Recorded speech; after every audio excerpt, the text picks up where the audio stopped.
Pernah tidak kamu merasa seperti ini?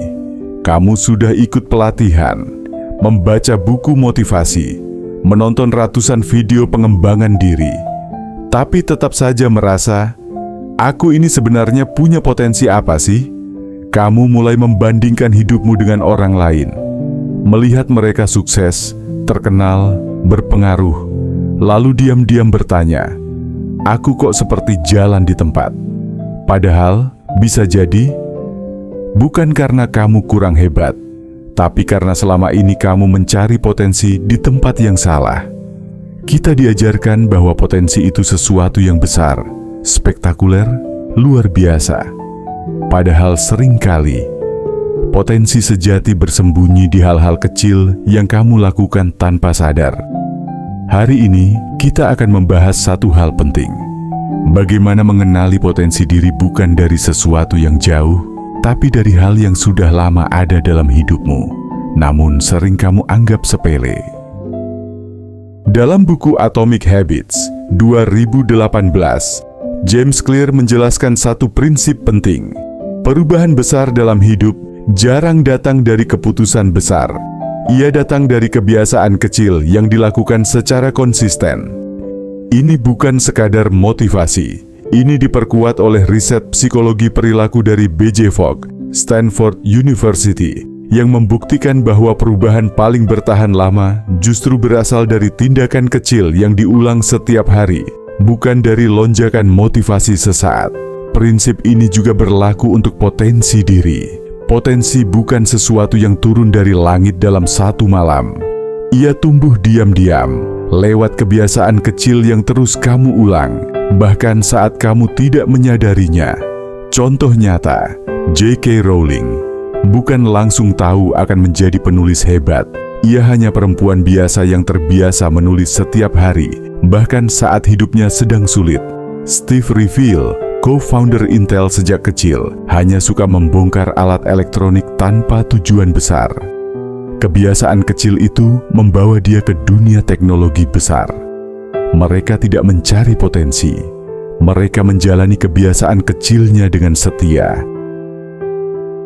Potensi seringkali bersembunyi di balik rasa betah. Ada aktivitas yang kamu lakukan tanpa merasa terpaksa, tanpa disuruh, bahkan tanpa dibayar. Mungkin kamu betah menulis di tengah malam. Kamu bisa berjam-jam merapikan sesuatu sampai rapi. Kamu lupakan waktu saat membantu orang memahami sesuatu. Rasa betah ini bukan kebetulan. Dalam psikologi, kondisi ini disebut flow state. Diperkenalkan oleh Mihaly Csikszentmihalyi. Flow adalah kondisi saat seseorang kehilangan rasa lelah, lupa waktu, dan merasa hidup sepenuhnya saat melakukan sesuatu. Penelitian menunjukkan bahwa orang yang sering masuk ke kondisi flow cenderung menemukan karier, passion, dan kepuasan hidup lebih tinggi. Artinya, kalau ada aktivitas yang membuatmu lupa waktu, besar kemungkinan di sanalah potensi alamimu bersemayam. Ada satu cara paling jujur untuk mengenali potensi diri. Perhatikan siapa dirimu saat tidak ada yang menonton. Saat tidak ada validasi, pujian, atau tuntutan sosial. Mungkin kamu suka menulis catatan refleksi di ponsel, memotret langit sore tanpa rencana, membaca topik tertentu karena penasaran. Itu semua bukan kebiasaan sepele. Itu adalah jejak alami dari minat terdalam dirimu. Potensi yang paling kuat justru bukan yang ingin terlihat hebat, tetapi yang tetap kamu lakukan meski tidak ada yang memberi tepuk tangan. Menariknya, potensi tidak hanya muncul dari hal yang kamu sukai, tapi juga dari hal yang membuatmu emosional. Kamu marah melihat ketidakadilan. Kamu gelisah melihat orang disia-siakan. Kamu terganggu melihat sesuatu dikerjakan asal-asalan. Dalam buku Finding Your Own North Star, Martha Beck menjelaskan, emosi yang kuat bukan tanda kelemahan, melainkan petunjuk arah hidup. Orang yang memperjuangkan pendidikan biasanya berasal dari luka di masa kecil. Orang yang membela kemanusiaan sering lahir dari rasa sakit melihat ketidakadilan. Artinya, Apa yang mengusik hatimu seringkali adalah pintu masuk menuju misi hidupmu. Setiap orang punya kemampuan yang terasa terlalu mudah, sampai mereka menganggapnya tidak berharga. Padahal justru di sanalah letak keunikan sejati. Ada yang mudah memahami emosi orang, ada yang cepat melihat pola, ada yang spontan menemukan ide.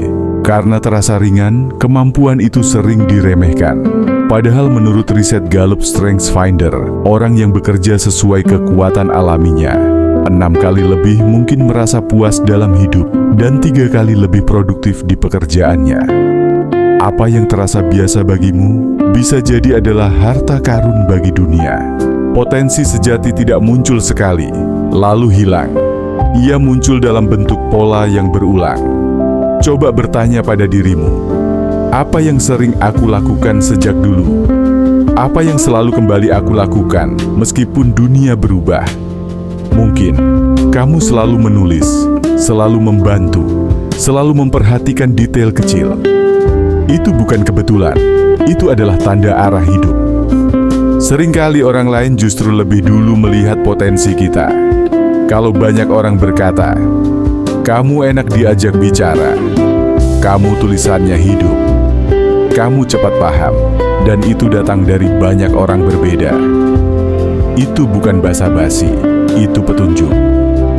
Potensi sejati tidak selalu membawa kemudahan, tapi selalu membawa ketenangan batin. Kamu boleh lelah, tapi hatimu hidup. Kamu boleh capek, tapi jiwamu hangat. Itulah tanda bahwa kamu sedang berjalan di jalur yang selaras dengan dirimu sendiri. Potensi diri tidak selalu ditemukan di tempat yang megah.